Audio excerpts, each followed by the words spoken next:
नमस्कार दोस्तों, मेरा नाम है मोहित और स्वागत है आपका हमारे YouTube चैनल में। दोस्तों, अगर आप किसी भी कॉम्पिटिटिव एग्ज़ाम की तैयारी कर रहे हो और वहां पर संविधान पूछा जाता है तो आपका स्वागत है। आज की क्लास में हम उपराष्ट्रपति के बारे में पढ़ेंगे और इससे पूछे जाने वाले सारे महत्वपूर्ण बिंदुओं को देखेंगे जिनसे एग्ज़ाम में क्वेश्चन पूछे जाते हैं। ठीक है, तो करते हैं क्लास को शुरू।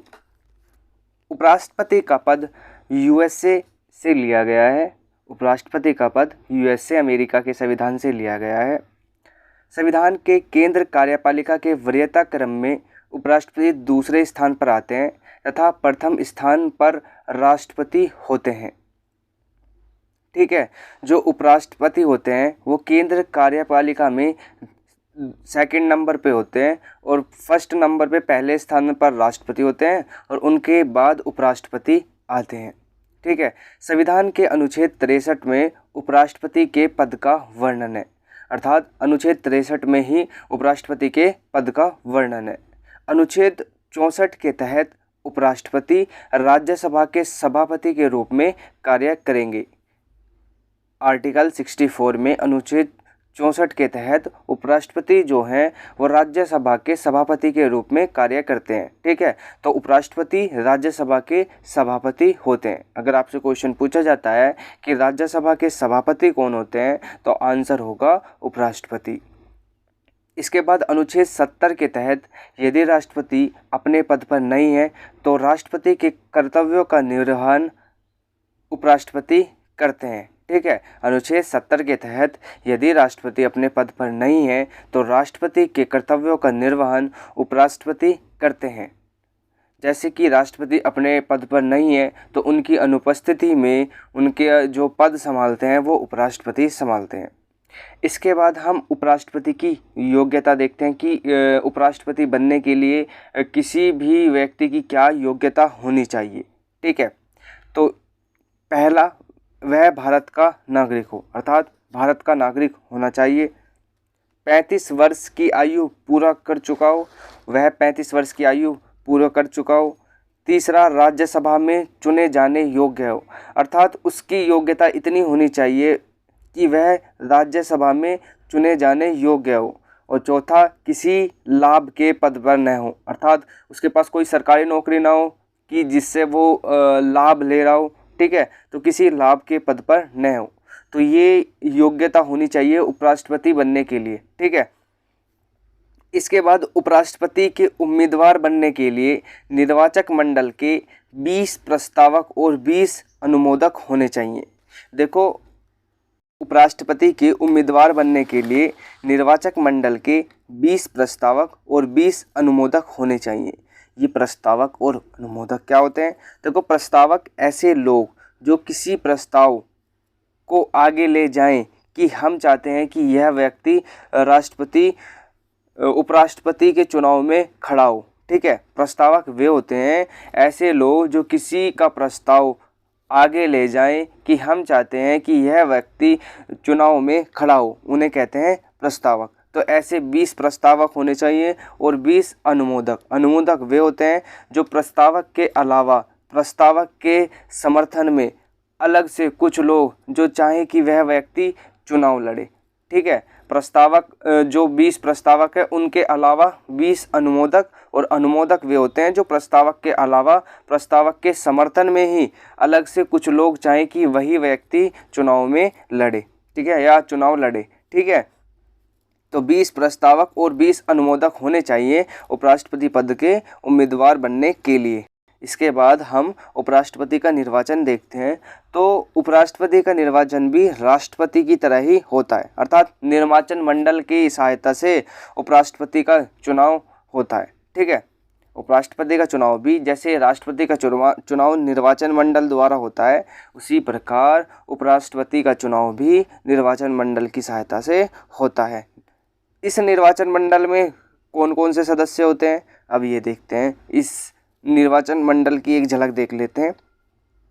देखो, भारत के उपराष्ट्रपति का चुनाव संसद के दोनों सदनों, निर्वाचित और मनोनीत दोनों सदस्यों द्वारा किया जाता है।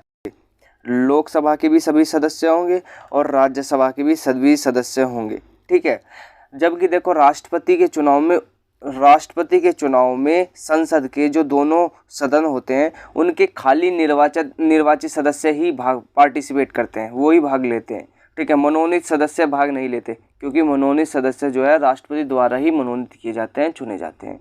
तो इसलिए राष्ट्रपति चुनाव में मनोनीत सदस्य भाग नहीं लेते, खाली दोनों सदनों के निर्वाचित सदस्य पार्टिसिपेट करते हैं। लेकिन उपराष्ट्रपति के चुनाव में राज्यसभा के सभी सदस्य और लोकसभा के सभी सदस्य निर्वाचित प्लस के मनोनीत दोनों पार्टिसिपेट करते हैं। उपराष्ट्रपति चुनाव में लोकसभा और राज्यसभा के सभी सदस्य मतदान करते हैं। ठीक है, इसके बाद हम देखते हैं कि उपराष्ट्रपति को शपथ कौन दिलाता है। उपराष्ट्रपति को शपथ राष्ट्रपति दिलाते हैं। उपराष्ट्रपति को शपथ कौन दिलाता है? राष्ट्रपति दिलाते हैं। उपराष्ट्रपति को शपथ कौन दिलाता है?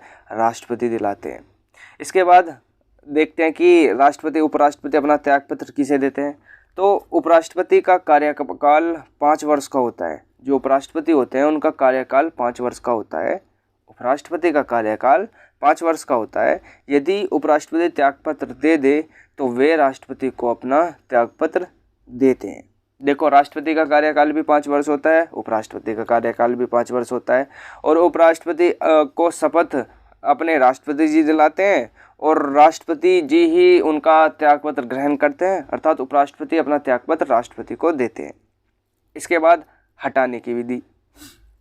तो कैसे इन्हें हटाया जाता है इनके पद से?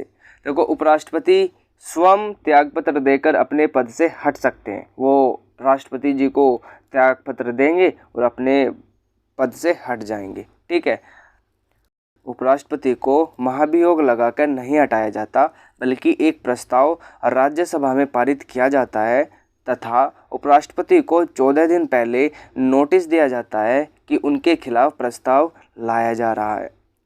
देखो, राष्ट्रपति को हटाने की प्रक्रिया में हमने देखा था कि राष्ट्रपति पर महाभियोग लाया जाता है। ठीक है, महाभियोग के द्वारा उन्हें हटाया जाता है, लेकिन इन्हें महाभियोग के द्वारा नहीं हटाया जाता, बल्कि एक राज्यसभा में प्रस्ताव लाया जाएगा और प्रस्ताव लाने के से 14 दिन पहले अपना उपराष्ट्रपति को बता दिया जाएगा, एक नोटिस दे दिया जाएगा कि हम आपके लिए प्रस्ताव ला रहे हैं आपको हटाने के लिए। तो अगर उपराष्ट्रपति चाहे तो पहले ही अपना त्यागपत्र देकर अपने पद से हट सकते हैं। ठीक है, इसके बाद हम उपराष्ट्रपति की शक्ति और कार्य को देखते हैं। देखो, उपराष्ट्रपति को भी कुछ शक्ति और कुछ कार्य दिए गए हैं। ठीक है, तो अब हम देखते हैं कि उपराष्ट्रपति को कौन सी शक्ति दी गई है और कौन से कार्य दिए गए हैं। पहला, राज्यसभा के सभापति के रूप में कार्य करना। ठीक है, जो उपराष्ट्रपति होते हैं वो राज्यसभा के सभापति होते हैं। ठीक है, आपको ये बात हमेशा याद रखनी है कि राष्ट्रपति जो हैं उनका कार्य ही यही होता है कि वो राज्यसभा में सभापति के रूप में कार्य करते हैं। ठीक है, इसके बाद राष्ट्रपति की अनुपस्थिति में राष्ट्रपति की भूमिका निभाना। ठीक है, राष्ट्रपति की अनुपस्थिति में राष्ट्रपति की भूमिका निभाते हैं अपने उपराष्ट्रपति। इसके बाद जो है उपराष्ट्रपति के पद के लिए वेतन नहीं दिया जाता, बल्कि वे राज्यसभा के सभापति के रूप में जब होते हैं तो उन्हें 4 लाख रुपए वेतन और तथा जब राष्ट्रपति का पद संभालते हैं तो उन्हें 5 लाख रुपए वेतन दिया जाता है। उपराष्ट्रपति को उनके पद के लिए वेतन नहीं दिया जाता, बल्कि राज्यसभा के सभापति के रूप में जब वो कार्य करते हैं तो उन्हें 4 लाख रुपए प्रति माह वेतन दिया जाता है। और जब वो राष्ट्रपति की अनुपस्थिति में उनके पद पर कार्य करते हैं, उनका पद संभालते हैं, तो उन्हें 5 लाख रुपए, अर्थात क्योंकि वो राष्ट्रपति के पद पे हैं तो राष्ट्रपति को जो वेतन मिलना चाहिए वो वेतन उपराष्ट्रपति को दिया जाता है। 5 लाख रुपए प्रति माह दिया जाता है। इसके बाद उपराष्ट्रपति अधिकतम 6 माह तक ही राष्ट्रपति पद पर संभालते हैं। देखो, राष्ट्रपति की अनुपस्थिति में उपराष्ट्रपति उनका पद संभाल लेंगे, लेकिन मैक्सिमम 6 माह। ठीक है, अधिकतम 6 माह तक ही राष्ट्रपति का पद उपराष्ट्रपति संभाल सकते हैं। 6 माह के अंदर राष्ट्रपति का पुनर्निर्वाचन करके वापस लाया जाता है राष्ट्रपति को। ठीक है, उनके पद पर। इसके बाद जो उपराष्ट्रपति हैं वो राज्यसभा के सभापति होते हैं, लेकिन राज्यसभा के सदस्य नहीं होते। उपराष्ट्रपति राज्यसभा के सभापति तो होते हैं, लेकिन राज्यसभा के सदस्य नहीं होते। और राज्यसभा का सभापति राज्यसभा का सदस्य नहीं होता तथा उसे राज्यसभा में चल रहे किसी भी तरह के चुनाव या बिल में वोट देने का अधिकार नहीं होता। क्योंकि जो उपराष्ट्रपति होते हैं वो राज्यसभा के सभापति तो होते हैं लेकिन राज्यसभा के सदस्य नहीं होते, और इसलिए अगर राज्यसभा में कोई भी चुनाव या बिल चल रहा है तो उस पर उन्हें वोट देने का कोई अधिकार नहीं होता। परंतु यदि राज्यसभा में किसी बिल पर 50% मत बढ़ जाता है, अर्थात 2 भागों में मत समान हो जाते हैं, तो ऐसी स्थिति में निर्णायक मत देने का अधिकार सभापति अर्थात उपराष्ट्रपति को होता है। ठीक है, अगर किसी बिल पर आधे आधे एक समान मत हो चुके हैं, ठीक है, जो हमारे उपराष्ट्रपति होते हैं वो निर्णायक मत देते हैं और अपना कार्य करते हैं। ठीक है, यदि उपराष्ट्रपति के चुनाव संबंधित कोई मुद्दा विवाद का कारण बनता है तो इसकी सुनवाई या इसका निर्णय सीधे सुप्रीम कोर्ट सर्वोच्च न्यायालय में ही लिया जाता है, हाई कोर्ट या डिस्ट्रिक्ट कोर्ट में नहीं। उपराष्ट्रपति के चुनाव से संबंधित अगर कोई भी विवाद, कोई मुद्दा कारण बनता है, ठीक है, कोई भी मुद्दा विवाद का कारण बनता है तो इसकी सुनवाई सीधे सुप्रीम कोर्ट सर्वोच्च न्यायालय में होती है।